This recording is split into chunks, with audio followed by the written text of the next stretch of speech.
changeant la face du monde à jamais.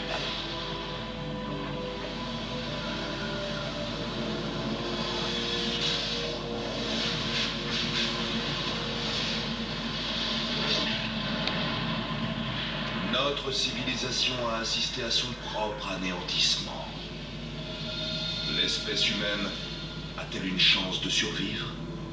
La Terre renaîtra-t-elle de ses cendres? Pour les scientifiques, la réponse est claire.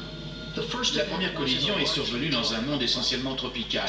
Le Canada, qui a aujourd'hui un climat froid, des zones désertiques et des animaux capables de résister au gel, était alors un véritable paradis tropical, avec des arbres imposants, des dinosaures un peu partout dans le pays.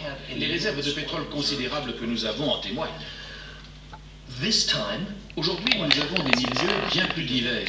Donc, après la collision, et après, bien sûr, la journée où il a fait 400 degrés et la période hivernale, les animaux de ces milieux résisteront sans doute bien mieux. Le cycle de la vie se mettra en marche plus vite, et cela d'une façon plus dynamique, c'est-à-dire qu'il y aura plus d'animaux survivants d'espèces variées. On verra peut-être même des mammifères sortir de leurs abris après l'hibernation, s'étirer, trouver de la nourriture et parvenir à vivre la première année d'une façon totalement nouvelle. 1980, l'éruption du mont Saint-Helens.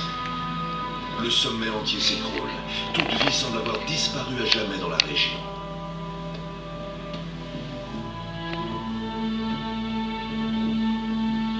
Mais la nature se régénère rapidement, bien plus que les scientifiques ne l'avaient prévu. Non seulement la flore repousse, mais la faune se réinstalle, avec une vitesse et une flexibilité surprenantes. S'il y a une leçon à tirer de telles catastrophes, c'est celle de l'espoir.